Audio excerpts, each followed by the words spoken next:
Bien, ahora sí. Buenas noches una vez más. Es nuestra clase de bibliología y para esta oportunidad vamos a comenzar y en esta ocasión es la clase número 6 que corresponde al 8 de marzo del 2021. Como ustedes verán, es un día especial para las hermanas, pues desde aquí vaya un abrazo fraternal para cada una de ellas. Y que la hayan pasado bien y siempre vayan con ese propósito, ese camino de poder reivindicar sus derechos como lo han venido haciendo históricamente desde principios del siglo XX. El tema para esta oportunidad tiene que ver con las lenguas originales de la Biblia. Ya se dijo de que los hechos culturales tienen un antecedente. Estas emergen de la palabra, emergen de la lengua. Consecuentemente, la palabra define muchas cosas, por lo cual la, la Biblia es un hecho cultural que emerge precisamente de un lenguaje, del lenguaje hebreo, el cual ha beneficiado a toda la humanidad. Entonces, en esta noche vamos a hacer referencia a este tema. Muy bien, pues hablaremos entonces de la bibliología. Ya dijimos anteriormente que la bibliología, en su sentido amplio, es una parte de la teología sistemática, que tiene por objeto estudiar las Sagradas Escrituras como divinamente inspirados. Es una palabra escrita que viene desde Dios, desde el pensamiento, desde el corazón de Dios. Y asimismo, en sentido restringido, podemos decir también que la bibliología contiene varias doctrinas. Ya hemos visto algunas. Una de ellas es la autoridad de la Biblia. Ya hemos considerado por qué la palabra de Dios es autoritativa. Precisamente porque es palabra revelada y porque es palabra inspirada. Es decir, que Dios revela al hombre su esencia, su naturaleza, su mensaje, su palabra. Y lo hace de una manera lingüística, lo hace hablando. De la misma forma, esta palabra la transmite a un receptor, que en este caso es el profeta, o en el Nuevo Testamento es un apóstol. Ambos realizan esta tarea de registrar la palabra de Dios, pero no con una iniciativa propia, sino bajo la inspiración del Espíritu Santo. En este contexto es el Espíritu Santo que va guiando, que va dirigiendo al profeta y al apóstol el registro de la palabra.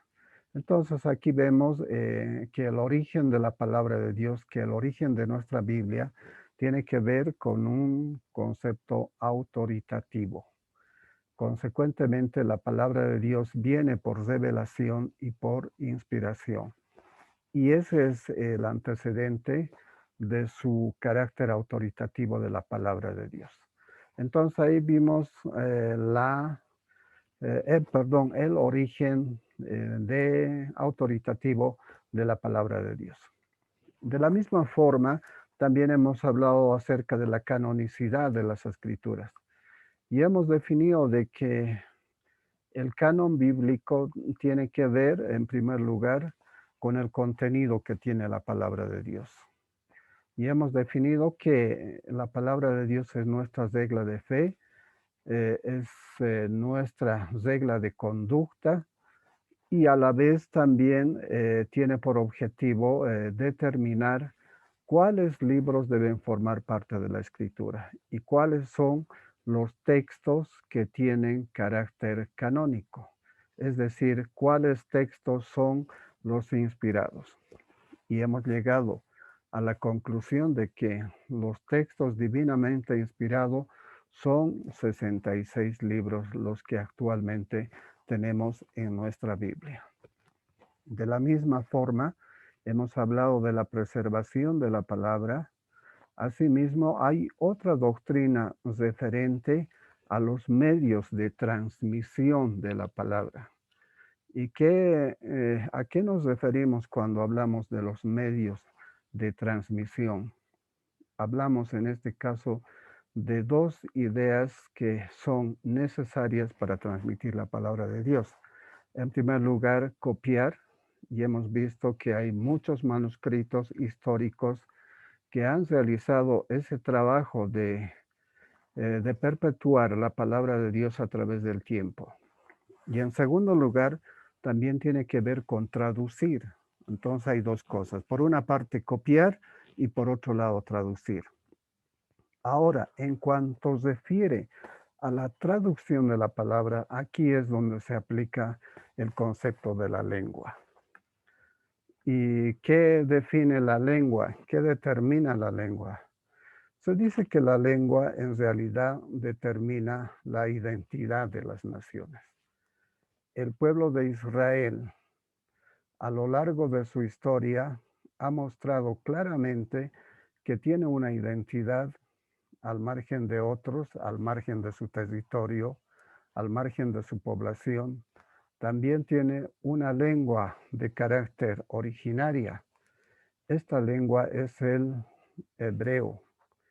Actualmente esta lengua también es su idioma oficial. Entonces, este aporte ha sido muy valioso porque a través de ese idioma es que se ha registrado la palabra de Dios. En otras palabras, la lengua determina lo que pensamos, o sea que lo que hablamos es lo que pensamos. El hombre habla lo que piensa.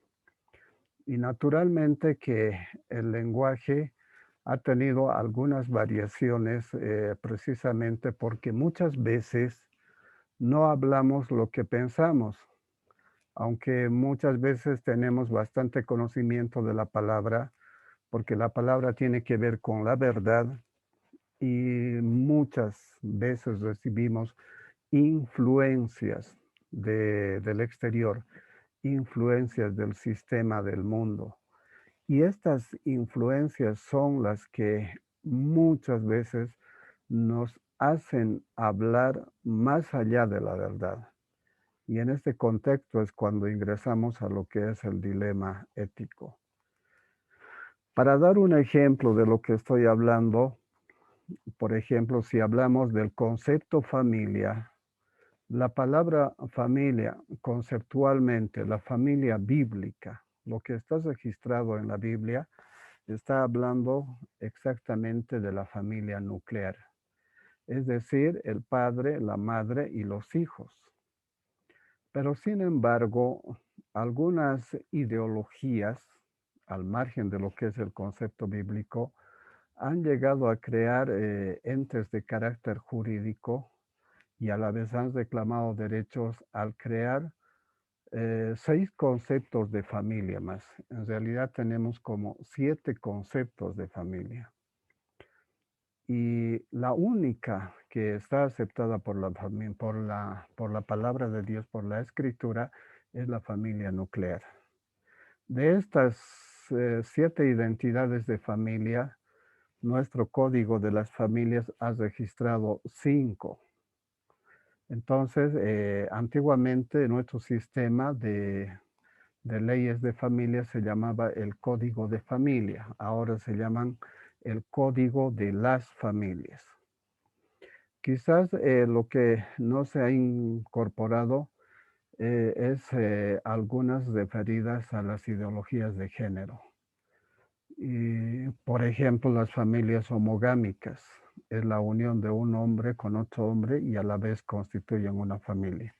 Naturalmente que eso no se encuentra autorizado en nuestra constitución política del Estado. Por ello es que la familia todavía está siendo resguardada, aunque se ha reconocido a otros tipos, a otros sistemas de familia, pero aún quedan pendientes los más incisivos. De la misma forma, la lengua determina también el significado de las palabras. Entonces, ¿cuánto estamos asimilando en este tiempo? Uno es lo que lee y naturalmente esto lo va a expresar, lo va a manifestar en la lengua. Y por ello es que el creyente debe apelar a la lectura de la palabra de Dios para poder reformular sus patrones de pensamiento y naturalmente desde esa perspectiva agradar a Dios a través de la palabra. El lenguaje ha sido utilizado comúnmente por los hombres para comunicarse entre sí. Y naturalmente que Dios también ha utilizado este mismo recurso para comunicarse con los hombres. Podemos ver este antecedente ya en los inicios de la escritura, está registrado de esa manera en Génesis capítulo 2, versículo 16 y 17. Hay un diálogo entre el hombre y Dios referente a la creación. En los capítulos 3, versículos 8 al 19, de la misma forma, ha de hacer una referencia acerca de la caída del hombre y también acerca de una promesa del Evangelio. Y asimismo, en Corintios, de la misma forma, hace esa referencia que existe, ese recurso de comunicación entre Dios y el hombre. Por ello es importante considerar este aspecto de la lengua. Pero no obstante de estos conceptos, hay algunos grupos de carácter religioso que consideran que la lengua no es importante. ¿Cuál es su argumento? Ellos indican de que Dios se comunica con el hombre existencialmente. Vale decir, es suficiente su presencia. En otras palabras, hay algunos grupos que apelan a la experiencia. En este caso, en un concepto teológico tendríamos, por ejemplo, el razonamiento de Karl Barth, que nos lleva a esa línea de experimentar antes de profundizar la lectura y el conocimiento de la palabra de Dios. Pero el argumento fundamental dice que Dios prescinde del lenguaje porque el lenguaje humano es imperfecto y que lo más importante es la experiencia. ¿Por qué? Porque Dios se comunica existencialmente. Ese es el argumento. Pero a este argumento podemos adicionar una objeción. Y la verdad, como ya hemos visto en Génesis, en Corintios, etcétera, y en todos los pasajes que registran los diálogos de Dios con el hombre, hemos visto que va a utilizar la palabra, va a utilizar el lenguaje. Entonces, esta objeción tiene su valor, tiene asidero, porque Dios utiliza el lenguaje para comunicar el mensaje. Las apariciones, es decir, las teofanías, no tendrían sentido si no existe de por medio un lenguaje. Tiene que haber, tiene que existir una explicación. Si alguien tiene una experiencia, es obvio que tenemos que apelar a la palabra de Dios para encontrar una explicación de esa experiencia.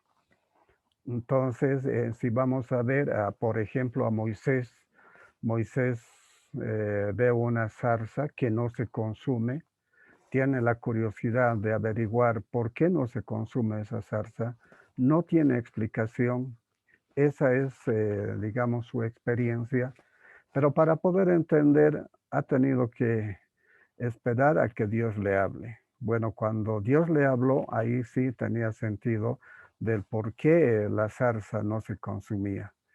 De la misma forma pasó con Daniel. El que recibe la experiencia es el rey.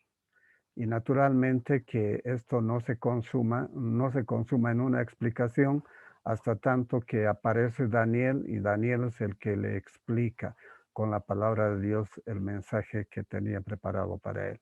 Entonces, como verán, la palabra es muy importante. No solamente tiene que ver con la experiencia. La experiencia forma parte, sí, de nuestra relación con Dios. Pero el lenguaje, o sea, la palabra escrita, tiene mucho que ver con la explicación y en este caso tenemos mucho que estudiar en cuanto se refiere al conocer cómo es el plan de Dios para nuestra salvación. ¿Cuáles son las lenguas de la Biblia? Originalmente, la palabra de Dios ha sido escrita en 3 idiomas, vale decir el hebreo, el arameo y el griego. Aunque el antecedente bíblico más temprano es que en la tierra solamente había un solo idioma, hasta que sobrevino el pecado, la torre de Babel, luego el enojo de Dios, la dispersión y naturalmente que después aparecieron como 3000 lenguas. Esta experiencia está registrada en Génesis capítulo 11 y siguientes. Pero sin embargo ahí aparece una lengua que va a prevalecer y vamos a explicar por qué Dios escoge esta palabra, perdón, este idioma para registrar su palabra, para que sea transmitida y hasta hoy tenemos este registro de lo que Dios dijo. A la lengua hebrea se le llamó también la lengua de Judá. ¿Por qué? Porque específicamente corresponde a esa región, a Judá, a los judíos. De los judíos es la palabra de Dios, a ellos se les fue depositada. Entonces ahí tenemos el porqué del nombre de Judá. Esta conceptualización está registrada en Segundas Reyes, capítulo 18, versículos 26 al 28. Otro de los nombres con los cuales se le conoce también a la lengua hebrea es la lengua de Canaán, como está registrado en Isaías capítulo 19, versículos 18. Esto porque esta lengua era conocida en toda esa región de Canaán, en lo que es actualmente la región oriental. Consecuentemente, puede ser reconocida como lengua de Judá y también como la lengua de Canaán.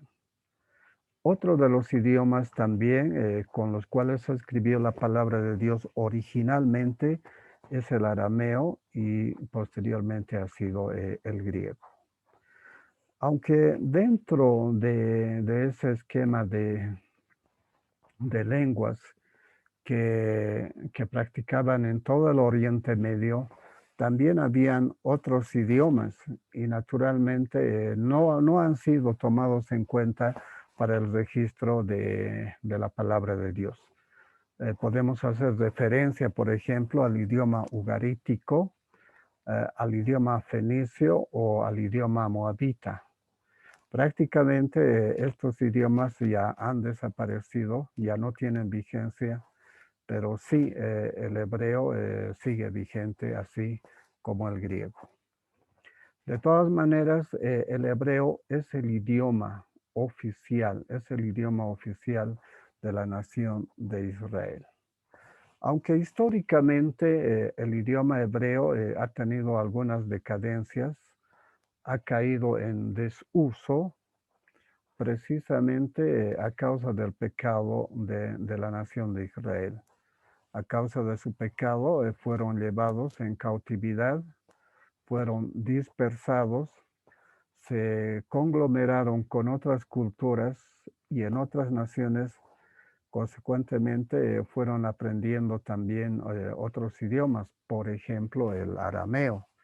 Y el arameo ha tenido bastante impacto y para los tiempos de Jesús era uno de los idiomas más hablados en ese tiempo, principalmente en la región de Galilea.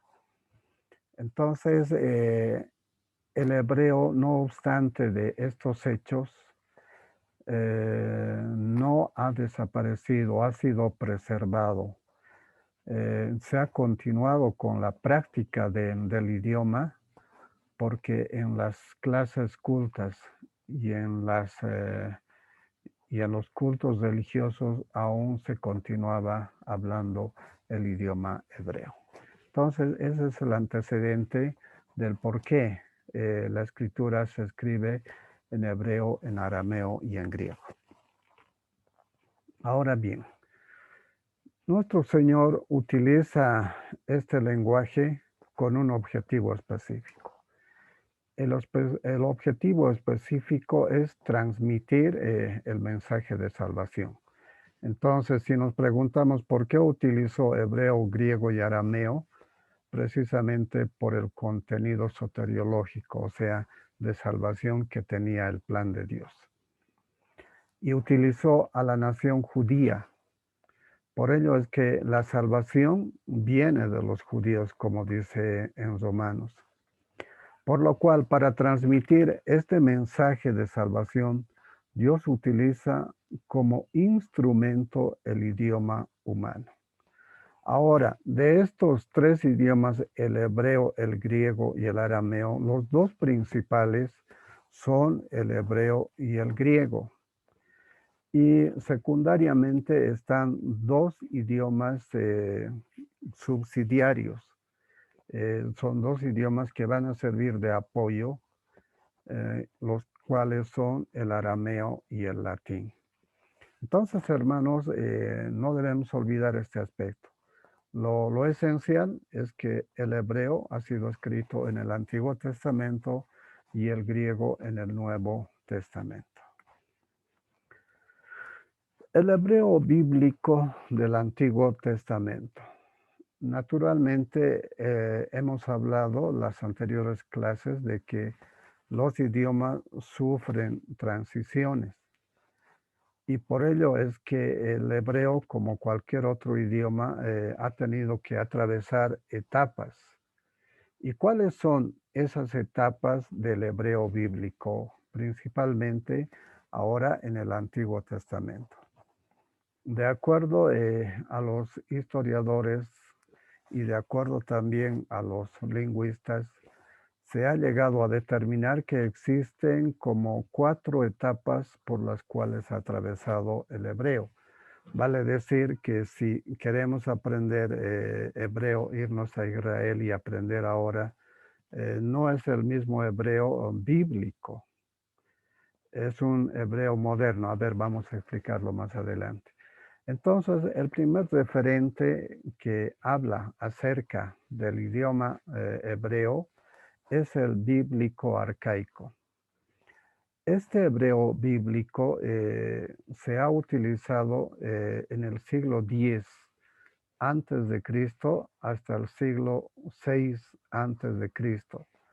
Vale a decir, en el periodo monárquico hasta el exilio en Babilonia.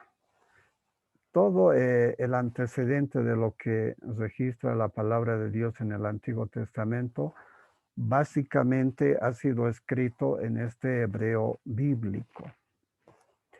Por otra parte, también una segunda transición del idioma hebreo es el hebreo bíblico tardío.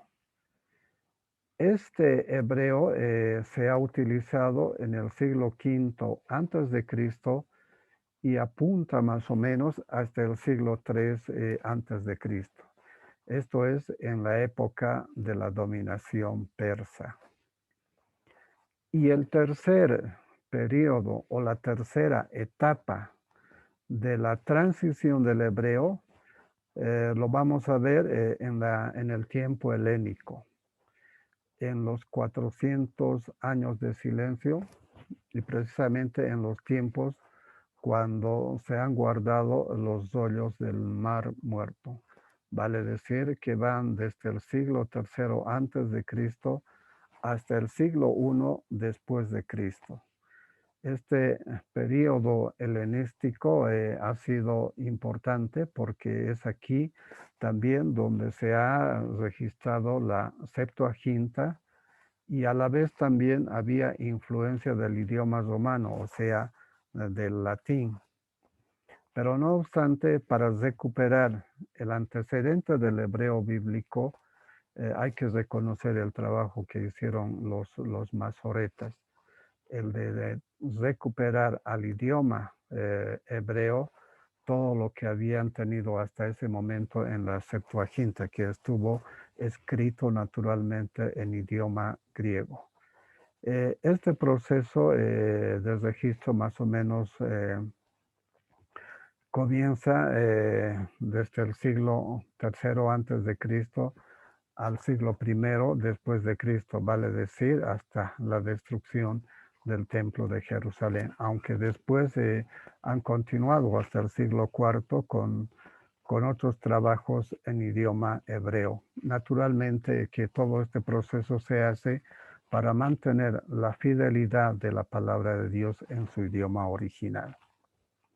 Y finalmente, la cuarta etapa, el hebreo de la Mishnah, que va desde el siglo I después de Cristo al siglo III o IV. Este es el periodo helenístico y romano posterior a la destrucción del templo. Exactamente es aquí donde se ubican con más precisión el trabajo masorético. Entonces, estas son las 4 etapas por las cuales ha atravesado el idioma hebreo de nuestra Biblia. En el Nuevo Testamento no se ha hecho registro del hebreo, porque ya el lenguaje oficial era el griego.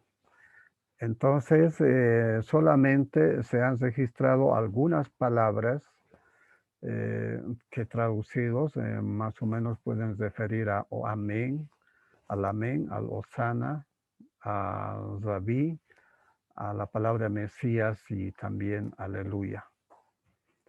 Estas son algunas de esas palabras que contienen el Nuevo Testamento. Sin embargo, al igual que el Antiguo, también experimenta algunas etapas.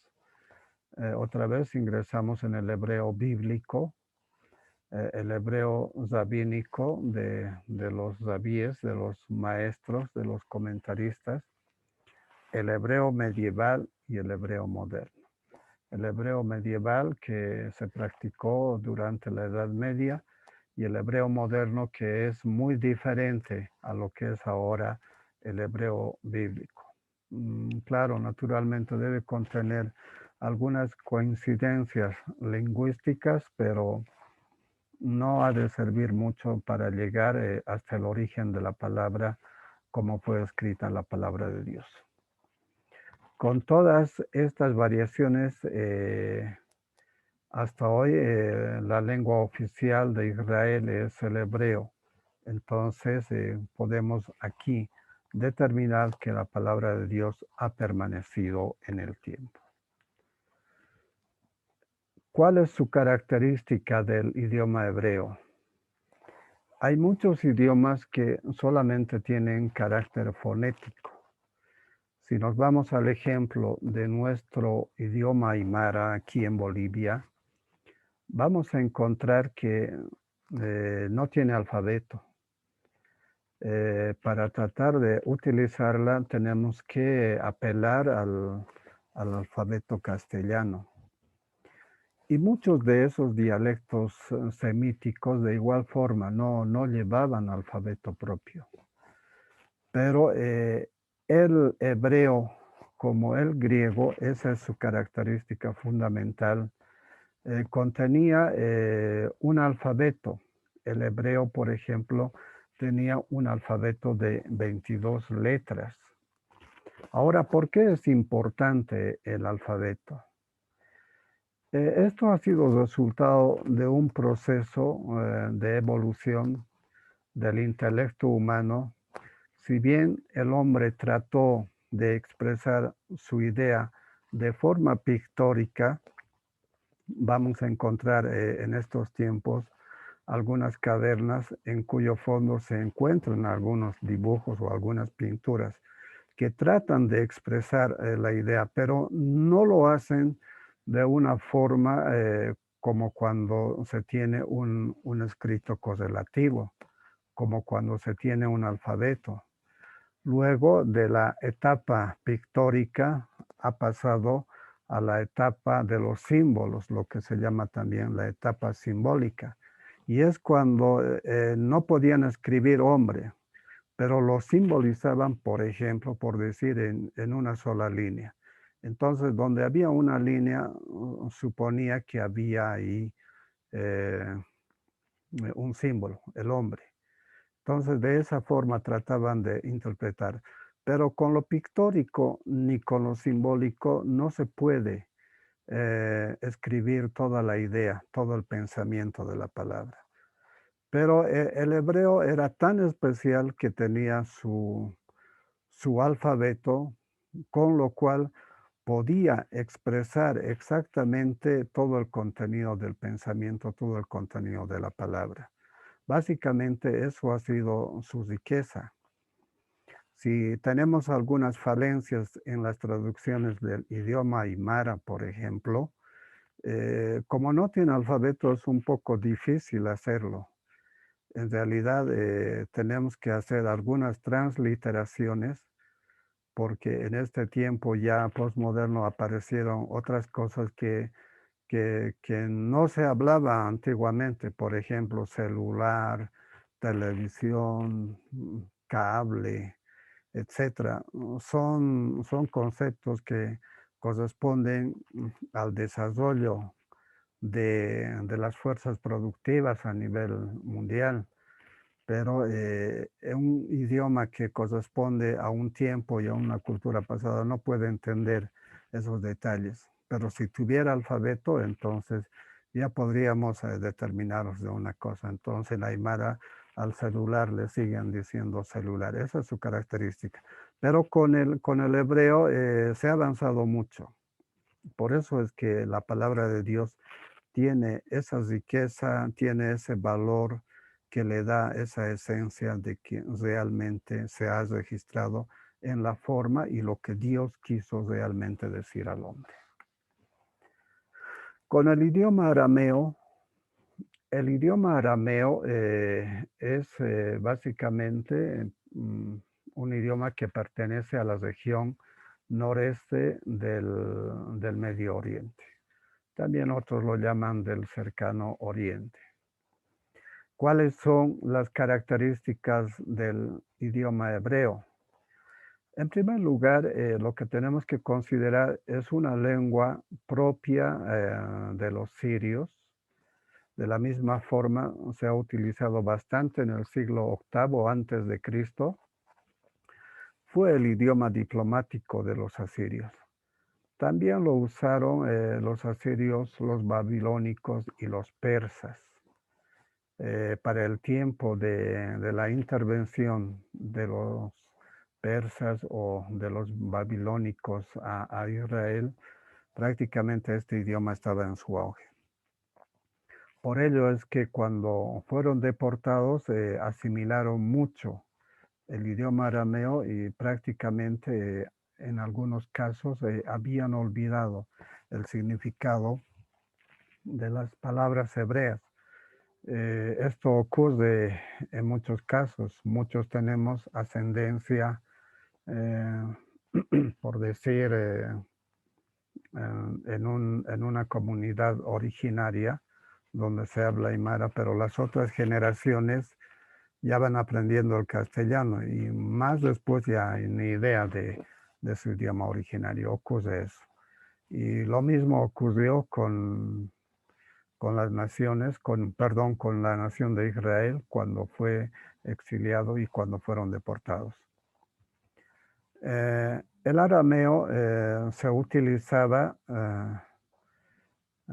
principalmente para establecer relaciones tributarias. Y claro, cuando se trataba de cobrar impuestos, porque ese es el fuerte, digamos, el fundamento económico de los imperios opresores, históricamente tenían que establecer un idioma. Y se estableció en ese tiempo el idioma arameo como idioma oficial para establecer relaciones de carácter tributario. ¿Qué pasó con los judíos? Los judíos en el exilio adoptaron el arameo y dejaron de hablar el hebreo. Entonces, ese ha sido el momento crítico, ha sido el momento más difícil cuando el pueblo de Israel también comienza a olvidar la palabra, aunque todavía permanecían algunos grupos que mantenían ese carácter mediante el uso de las sinagogas. ¿Cómo ha sido el inicio de la lengua aramea en el pueblo de Israel? Esencialmente esto se da cuando los babilonios conquistan Jerusalén y luego se los llevan a Babilonia. Entonces es en Babilonia precisamente donde aprenden este idioma. Después del exilio, la lengua aramea llegó a ser más importante, no solo en Israel, sino también en otras regiones. Ya olvidaron el hebreo y predominaba hasta ese entonces el idioma arameo como idioma de comunicación. Esto duró bastantes años y para el tiempo ya de nuestro Señor Jesucristo, casi con seguridad ya no se utilizaba mucho el hebreo, más se utilizaba el arameo, a excepción de algunas actividades de carácter cultico, religioso, es que se utilizaba la lengua hebrea. El círculo de los sacerdotes y todos ellos continuaron manteniendo la lectura de la palabra en hebreo y naturalmente la celebración de esos cultos en el templo también en idioma hebrea. Este antecedente, el antecedente de la lengua aramea podemos encontrar en el libro de Nehemías, en el capítulo 8, versículo 8, donde se puede encontrar pruebas acerca de este cambio idiomático. Ahí van a encontrar cómo el pueblo le pide de que les expliquen ese registro de las escrituras que estaba en hebreo, que les expliquen en arameo. Entonces es un gran referente de cómo el pueblo de Israel había olvidado su idioma original. Este cambio de idioma afectó bastante, aunque el libro de la ley estuvo escrita en hebreo y para ese entonces ya para el tiempo de la restauración, estamos hablando del tiempo de Esdras, después se leía el mensaje en hebreo, pero a la vez también pedían allí mismo una traducción al idioma arameo.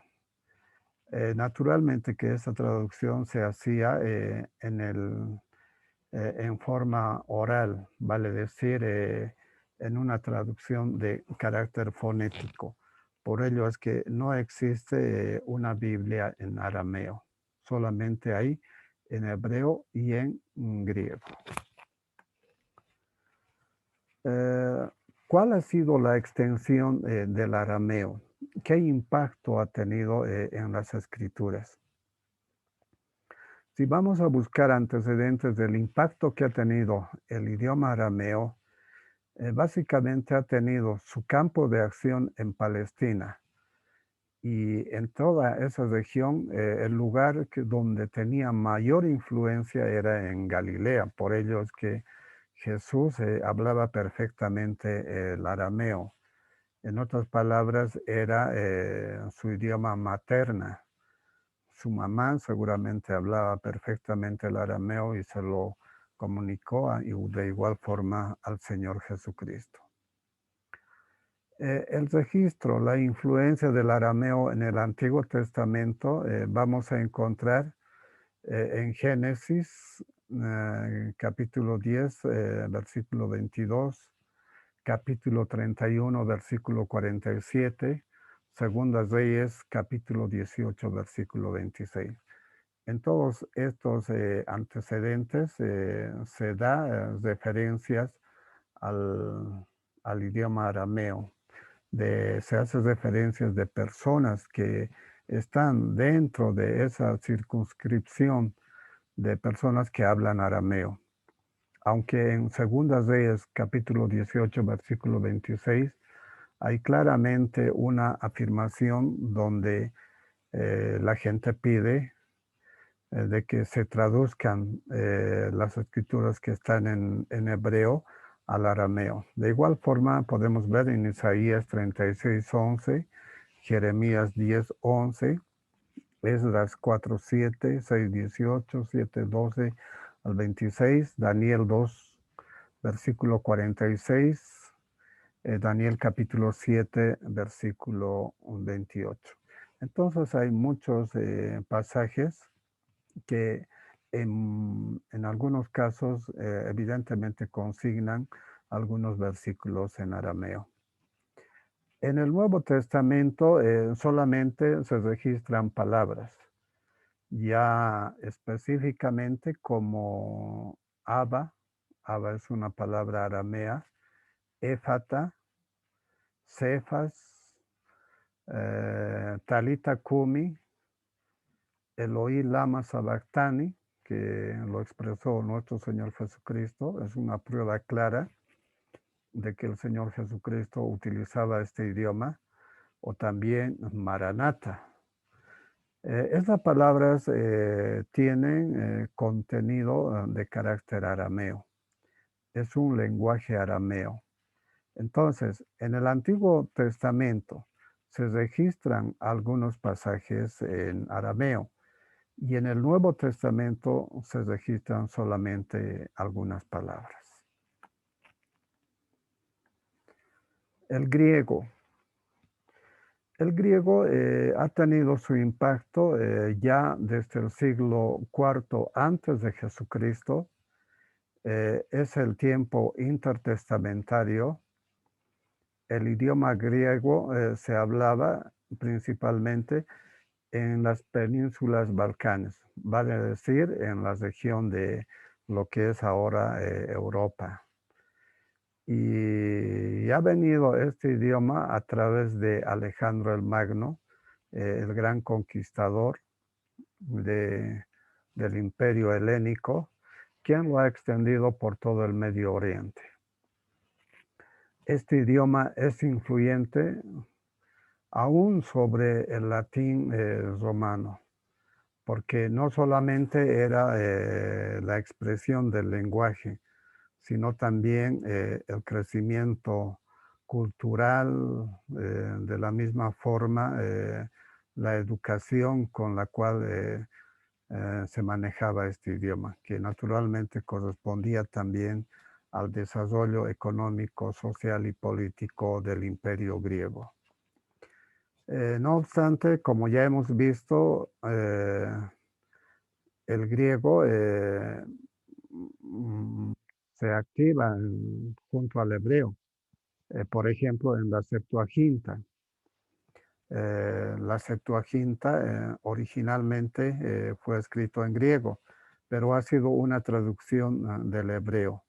Entonces hay una coexistencia en cuanto a tiempo se refiere. Para el tiempo de la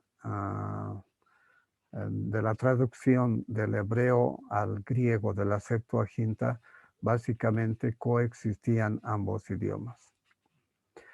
Otra de las etapas de transición ya del griego ha sido el griego clásico. En el griego clásico están registrados por su elegancia, por su estilo, las obras de Homero, las obras platónicas, etc. Son registros muy interesantes, pero es muy diferente a lo que es el griego bíblico. Ahora, ¿en qué tipo de griego específicamente se ha escrito el Nuevo Testamento? El Nuevo Testamento se registra en específico en el griego koiné, o también podemos decir el griego común o el griego del pueblo. Era una forma de comunicarse tan peculiar, tan particular como había aprendido el pueblo. Tenía sus propias características.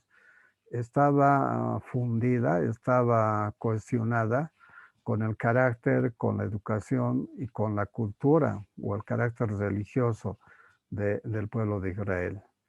Y naturalmente que adecuó este griego clásico a su propia idiosincrasia.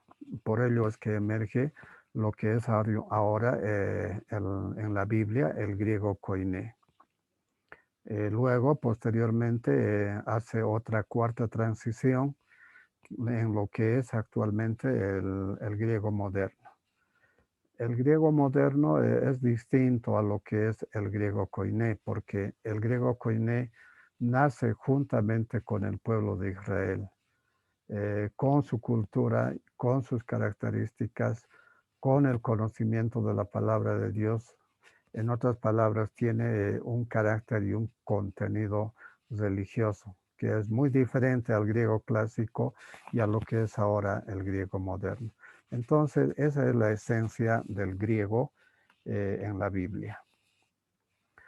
¿Desde cuándo se ha conocido esta importancia? En un inicio había una confusión. Ha tratado de leer con el griego moderno el griego bíblico. Y naturalmente que hasta el siglo XIX no era posible determinar esto. Sin embargo, este investigador Adolf Deismann en el siglo XIX hace un estudio y hace un análisis conclusivo de la importancia que tenía el idioma griego bíblico. Para este efecto hace una comparación de los papiros no literarios con el Nuevo Testamento, precisamente para obtener en qué se diferenciaba. Y llega a la conclusión de que el Nuevo Testamento fue escrito en un griego popular, en un griego común, o también, como se llama, en un griego koiné. Este griego koiné es distinto al griego clásico. Entonces, yo recuerdo cuando estuvimos pasando las clases de griego que venía una persona muy intelectual, él era abogado, era juez, y vino solamente a pasar griego. Y él quería aprender el griego para leer las obras de Homero, pero estaba en el camino equivocado. De todas maneras, venía al seminario, posteriormente también aprendió el Evangelio. Entonces, el griego koiné es muy distinto al griego clásico. El griego del Nuevo Testamento tiene mejor calidad. En lo que dice el comentario de Adolf Deismann, afirma que tiene mejor calidad de sintaxis debido a la habilidad de los escritores. Mire, si bien era un idioma común, pero lo escribieron con tanta riqueza que hoy cuando leemos la palabra de Dios, por ejemplo, si leemos la epístola a los romanos, vamos a encontrar tanta riqueza, tanta profundidad utilizando el griego koiné, que es el que ha utilizado también el apóstol Pablo. Hasta hoy, hablando de Romanos, investigando el contenido de esa escritura, hasta se han escrito como 12 tomos de toda la escritura de Romanos, ¿no? Hay mucho que ver, hay mucho que leer y hay mucho que aprender. Esa es la importancia, la característica que ha tenido el griego bíblico, el griego koiné, en nuestra escritura, que es la palabra de Dios. Ahora, ¿por qué Dios ha escogido estos idiomas para la Biblia? En primer lugar, aquí está lo esencial. ¿Por qué Dios escogió tanto el griego como el hebreo para registrar la palabra de Dios? ¿Por qué fue elegida esta palabra? Hay algunos fundamentos que van a justificar este antecedente. En primer lugar, porque es una de las lenguas principales de los que hablaban los destinatarios. Muy bien. El pueblo de Israel es la nación escogida, es el depositario, el receptor de la palabra de Dios y su idioma era el hebreo. Y naturalmente para ello es que escoge este idioma, precisamente para transmitir el mensaje de la revelación de la palabra. Asimismo, esta revelación era exclusiva solamente para Israel en un inicio. Y naturalmente, como el pueblo de Israel hablaba hebreo, era exclusivo para ellos y por ello es que fue escrita, fue transmitida en su propio idioma. Posteriormente, ya estando en el Nuevo Testamento, el mensaje se expande hacia los gentiles. Ya no es exclusivo de la nación de Israel, también era para los gentiles, o sea, de Israel a las naciones. Para el tiempo bíblico, el idioma oficial para los gentiles era el griego. Entonces ahí es donde utiliza Dios estos dos idiomas.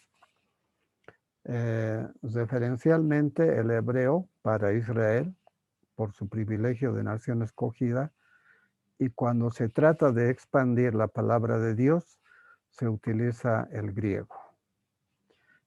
¿Cuáles son algunas características de estos idiomas? Lo que ya habíamos afirmado inicialmente. Es un idioma idóneo para transmitir el mensaje de Dios. La segunda expresión es que tiene riqueza en el hablar. Es demasiado expresiva. Por ello es que al leer la palabra de Dios y hacemos exégesis de cada palabra, vamos a encontrar tanta riqueza como un tesoro escondido. Y esto se debe a la riqueza que tiene el lenguaje, tanto el hebreo como el griego. También está apropiada para las narraciones y es muy útil para interpretar la historia de Israel. Entonces, estas son las características que fundamentan la existencia de estos dos idiomas y el por qué Dios utilizó tanto el griego y el hebreo para transmitir su mensaje. Y en cuanto se refiere al hebreo específicamente, vamos a apelar a algunos comentarios, por ejemplo, de George Azu. Dice, esta lengua es ruda, es vigorosa, predominan en ella las consonantes duras y graves.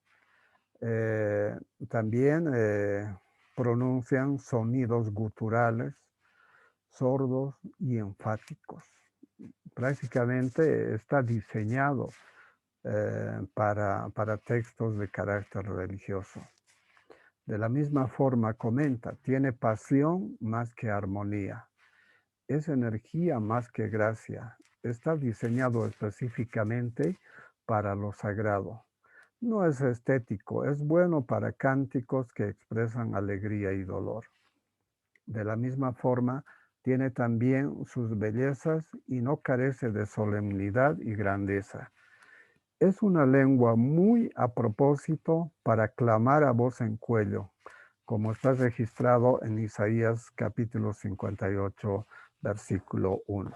Entonces aquí vemos la esencia de la belleza del idioma hebreo, y estas características especiales que tiene. Por ello, tenemos la certeza y la seguridad de que la palabra de Dios, en realidad, debido al factor idiomático, encierra una gran riqueza conceptual, es un tesoro escondido que mientras vayamos excavando vamos a encontrar mayor profundidad y mayor riqueza. Por ello es que se ha justificado plenamente del por qué Dios utilizó tanto el idioma hebreo como el griego para expresar su pensamiento, su mensaje, que es el que hoy tenemos para nuestra salvación. Entonces, hermanos, hasta aquí llegamos con la primera parte de nuestro tema que refiere a los idiomas del Antiguo y del Nuevo Testamento de nuestra Biblia. Vamos a hacer un pequeño paréntesis, unos 5 minutos para tomar un café y luego retornamos. Si tienen alguna pregunta, estoy acá. Mientras ustedes están liberados para poder tomar 5 minutos y luego retornamos con la segunda parte de la clase, donde brevemente vamos a hablar acerca de la arqueología. Cualquier cosa, estoy acá, hermanos. Entonces, entramos en un cuarto intermedio.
Bien, hermanos, habiendo transcurrido los 5 minutos de receso, vamos a continuar con el desarrollo de nuestra clase. Vamos a ingresar a la segunda parte que tiene que ver con lo que es la arqueología bíblica. Es un tema bastante corto, pero muy interesante, por cierto.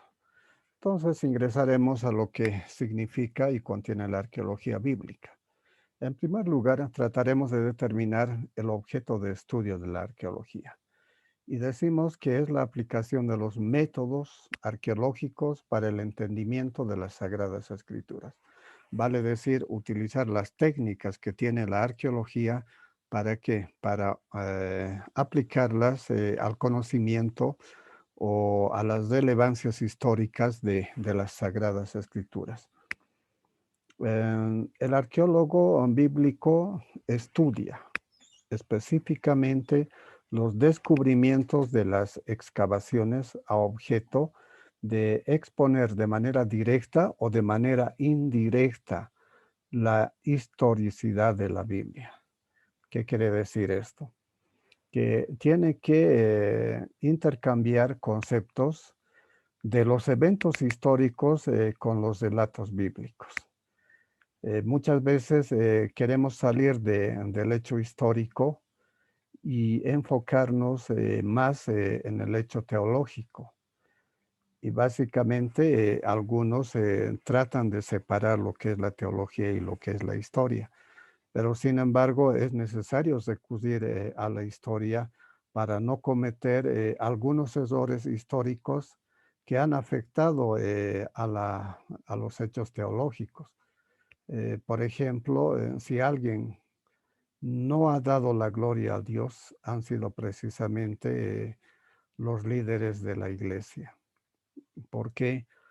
Porque no han tenido el cuidado de poder revisar la historia. Es necesario conocer la historia de la iglesia, para no cometer los mismos errores teológicos que han tropezado algunos líderes en todo lo que hace la historia de la Biblia. Entonces, por ello, para fundamentar la historicidad de la Biblia, también tenemos que recurrir a los eventos históricos. Y naturalmente de estos eventos históricos es que quedan algunas evidencias, algunos referentes de las cuales precisamente se encarga de buscar la arqueología. La arqueología basa su estudio en la estratigrafía, vale decir, en las diferentes capas las cuales forman la Tierra. Entonces, cada capa va a significar una época, un tiempo determinado, bajo las cuales se encuentran hechos históricos. Y muchos de ellos están registrados en la palabra de Dios. Asimismo, tiene que hablar de la tipología, es decir, la colección de los objetos que pertenecen a una determinada época, los cuales han de ser coleccionados, han de ser codificados y van a tratar de explicar en qué tiempo ha existido o se han utilizado determinados objetos. Para este evento se utilizan algunas disciplinas metodológicas que muy bien las usa la arqueología moderna. Entonces, su principal interés no está referida específicamente a la clasificación de vasijas o armas en sí, sino al entendimiento y la exposición de las Sagradas Escrituras. Si alguien encuentra por decir, una cerámica de los tiempos de Jesús, indudablemente ha de ser un testimonio de que realmente ha existido y que la época donde vivió Jesús realmente era un hecho real. Entonces, ese es el antecedente del por qué están ahí los objetos antiguos y por qué es necesario la arqueología bíblica. Para entrar a los conceptos de arqueología, vamos a diferenciar entre lo que es la arqueología en general y lo que es la arqueología bíblica.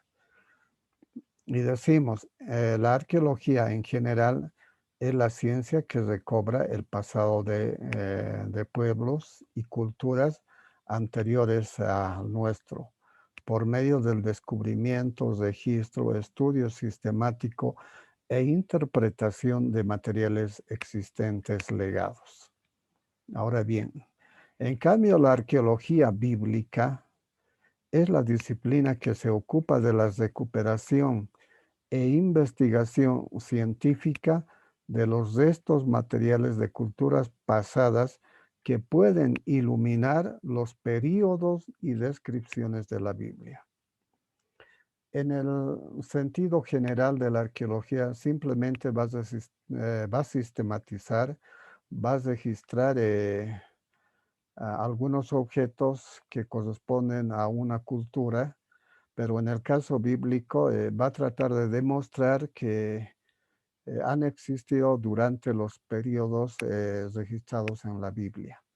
Entonces, esa es la diferencia. La arqueología general se va a enfocar en la cultura en general, pero la arqueología bíblica va a tratar de comparar esos objetos encontrados con con los registros de la palabra de Dios.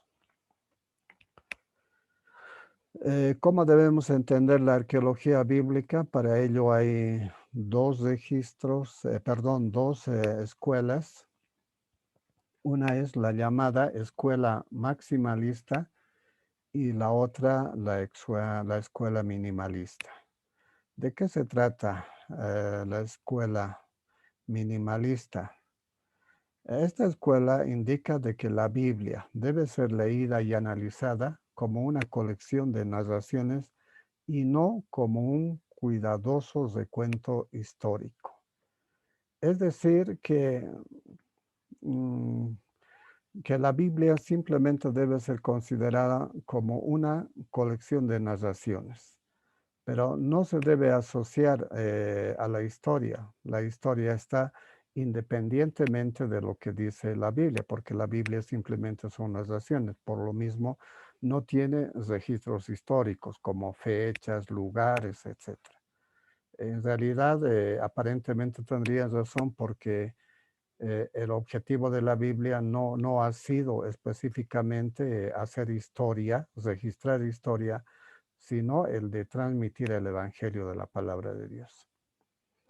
No obstante, la escuela maximalista dice de que todo el conjunto de relatos bíblicos son en realidad referencias históricas. Entonces, está utilizando los relatos bíblicos y a la vez está comparando los hechos históricos. Para, para esta escuela, los relatos bíblicos tienen mucho valor histórico, no son independientes de la historia como lo considera la escuela minimalista. Entonces, yo creo que esta es la escuela que más se aproxima para poder interpretar los eventos, los hechos arqueológicos, los restos arqueológicos que quedan para demostrar la existencia de la palabra de Dios. Vamos a ver a manera de ilustración ya algunos sitios arqueológicos. Quizás el más conocido son las cuevas del Qumran. Ya han visto sobre este tema. Estos han sido encontrados junto al Mar Muerto. En algunas cuevas, pueden ver ustedes de fondo en la ilustración, hay algunas cuevas donde se han guardado los escritos bíblicos, los pergaminos, los cuales han podido justificar la existencia de la palabra de Dios. Precisamente se guardaron en estas vasijas de cerámica. Dentro de ellas es que se guardaban los rollos en los cuales se ha registrado la palabra de Dios. Entonces, esto nos ha dado un referente de que la palabra de Dios se ha mantenido, se ha preservado de manera intacta. Algunos de estos rollos lo ha comprado Israel, por lo menos lo ha comprado 7 pergaminos del Qumran.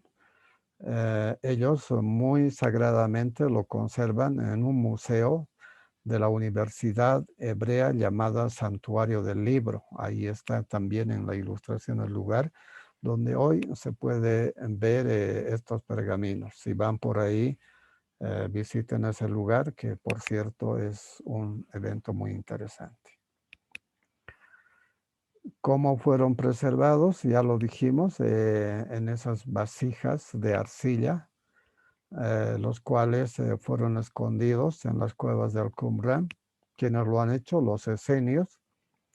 Antes de la destrucción del templo de Jerusalén, más después fue destruido todo Jerusalén en el año 70, y lo hicieron para preservar la palabra de Dios, porque no había hasta ese entonces, hasta antes del descubrimiento del Qumran, un referente antiguo, porque todos los referentes estaban relacionados con el siglo IV después de Cristo. Pero estos escritos, estos rollos, pertenecían a épocas antiguas, anteriores al nacimiento del Señor Jesucristo, que por cierto son un material muy valioso. El papiro de Chester es uno de los hallazgos también más importantes que corresponden al siglo III. Quizás es uno de los pergaminos más antiguos, antes, más bien después del Qumran. Naturalmente el Qumran es más antiguo. Hasta antes del Qumran este era el referente que utilizaban para poder traducir la palabra de Dios, para comparar si hay o no hay fidelidad en el registro, en la transcripción, en las traducciones de la palabra de Dios. Estos papiros en realidad son 11 papiros y por cierto son muy importantes. 10 son bíblicos, uno es apócrifo. El apócrifo es Enoc y por cierto era uno de los más importantes. Se han llegado a llamar el papiro Chester y contenía el Antiguo Testamento como parte también del Nuevo Testamento. En la ilustración que tienen ahí al fondo, en realidad es uno de esos papiros, lo encontraron de esa forma y aún está así guardado en el museo en Inglaterra.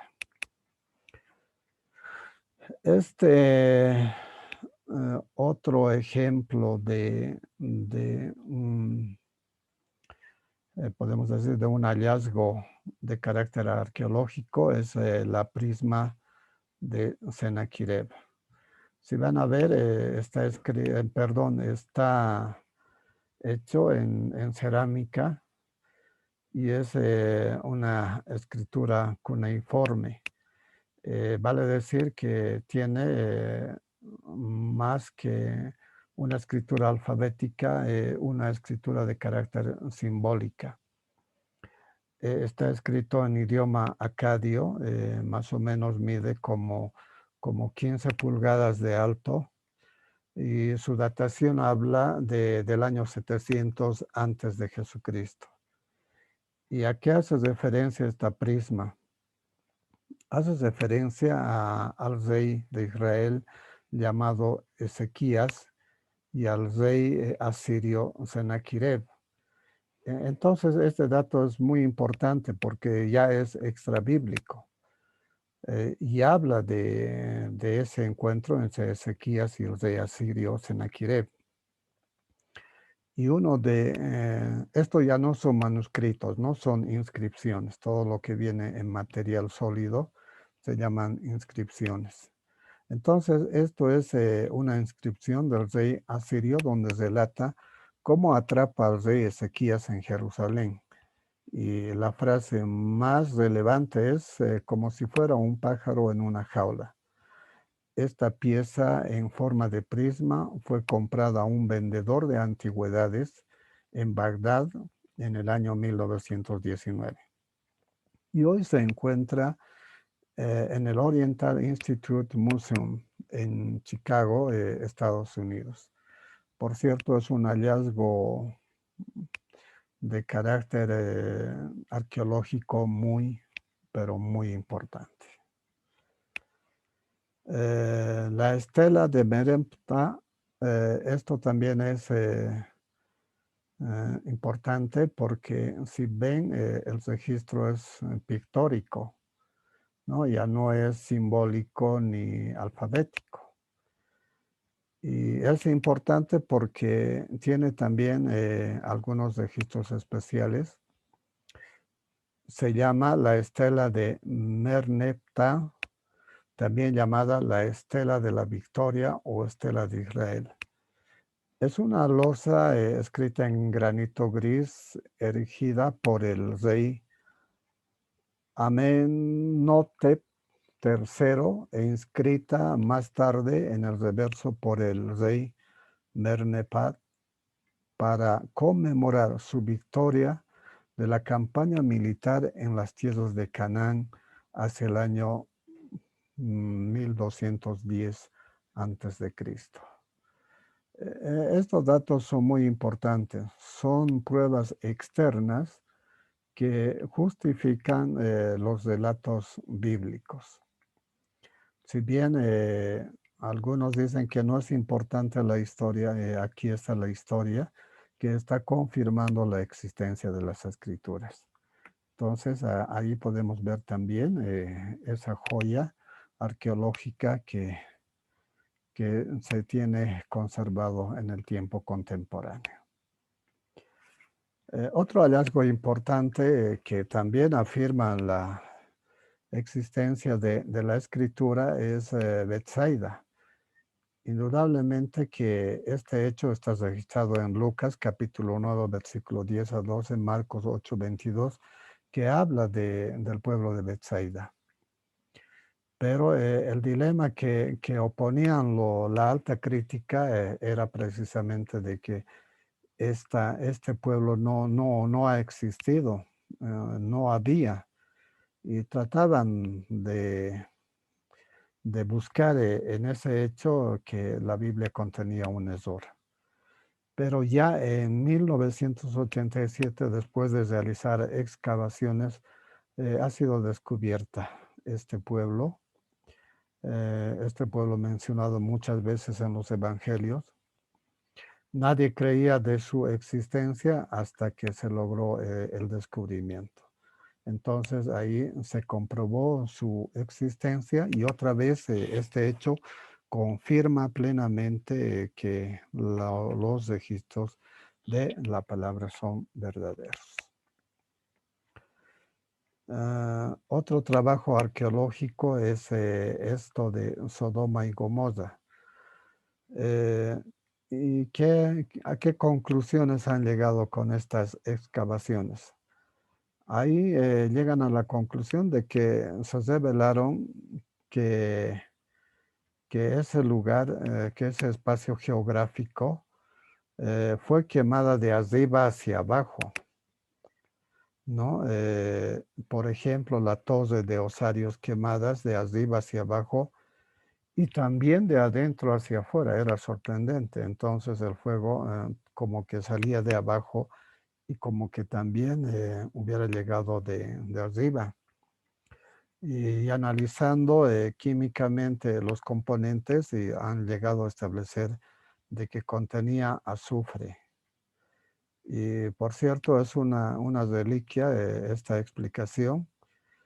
Las excavaciones revelaron otras 3 destruidas, el uno que no Soar. Entonces, estas excavaciones son muy importantes. También afirman o confirman lo que la Biblia había registrado históricamente. También podemos ver otra joya arqueológica, los estanques de Jerusalén. Aquí vamos a encontrar las piscinas en Jerusalén, la de Betesda, de Salomón, de Siloé, la piscina vieja de Ezequías, que eran piscinas bastante grandes y las excavaciones han llegado a mostrarnos que algunas piscinas estaban en las bases del templo. Entonces, la Biblia no estaba mintiendo, realmente registraba la verdad de los hechos. Los muros de Jericó, de igual forma, por esos lugares realizaron algunas excavaciones y encontraron abundante cantidad de grano quemado. Esto estaba evidenciando que por ese tiempo, por el tiempo de Josué, cuando conquistó Jericó, eh, Jericó se encontraba en una época de cosecha. Por ello es que encontraron bastante grano quemado. Y que la ciudad no fue rendida por hambre, sino por la caída de las murallas tras un rápido asedio. Otro detalle importante que no está apuntado aquí es que los muros no caen hacia adentro. Hechos los estudios correspondientes, se ha llegado a establecer que los muros cayeron hacia afuera. Era como si ellos hubieran empujado. Esto para demostrar que la obra fue de Dios y que no aportó en nada la obra del hombre. Es como la gracia. En la gracia no interviene el hombre, solamente interviene Dios al 100% en los actos. Entonces ahí podemos ver también este antecedente arqueológico que por cierto es muy, muy valioso para poder entender cómo la Biblia dice la verdad. Las murallas de Jericó, ya haciendo un plano de cómo era realmente, se ha podido establecer que habían dos murallas en realidad, una muralla externa y una muralla interna. Claro que al centro había una superficie de 2 metros donde incluso habían casas construidas encima de ellos. En los hechos era un muro difícil de caerlo, pero la gloria de Dios ha hecho de que estos muros caigan y caigan hacia afuera. Esa fue la explicación arqueológica a los cuales han llegado los excavadores. Esto de manera referencial les voy a pasar un libro acerca de arqueología para que si les interesa el tema puedan ustedes desarrollar, leerlo y tener más información referente a los hallazgos arqueológicos, ah, efectuados por los estudiosos que están relacionados con la palabra de Dios. Bien, hermanos, hasta ahí llegamos. Yo les agradezco mucho por su atención. Ya para finalizar nuestra clase, no sé si podemos mostrar nuestros videos para efectuar un pequeño informe. Hermanos, adelante. Muchas gracias. Que Dios les bendiga. Si tienen alguna pregunta, estoy llano para informarles. No olviden que la próxima semana tenemos examen. Voy a ir informando en el WhatsApp y por supuesto también a la conclusión de la clase vayan registrando su asistencia.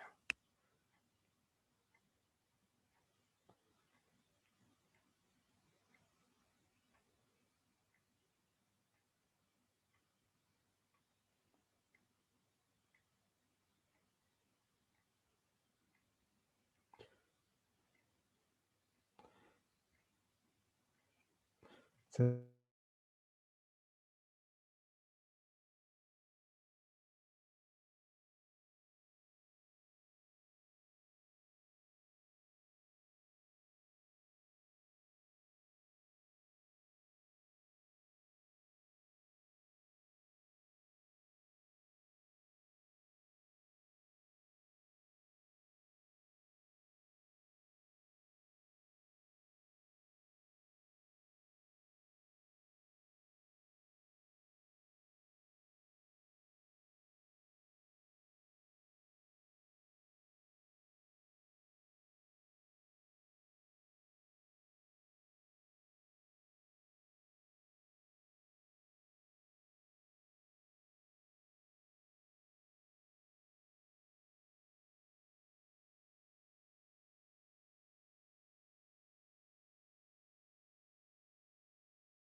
Bien, hermanos, gracias por todo.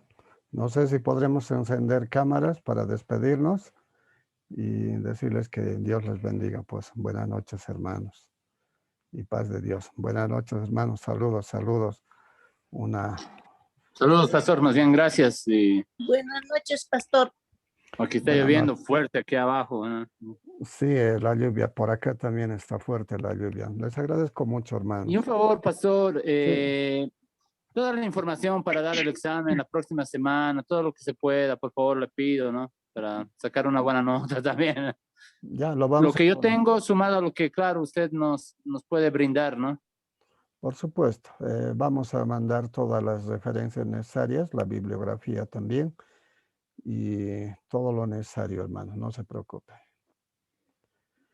Bien, pues, hermanos, muchas gracias. Ahí está el hermano Cristian. Le agradezco. Un saludo especial para él. Muchas gracias. Que Dios los bendiga, hermanos. Muy buenas noches. Paz de Dios. Hasta luego, hermana. Hasta luego, pastor. Hasta luego, bendiciones. Hasta luego, pastor. Hasta luego, hermanos. Dios les bendiga. De igual forma.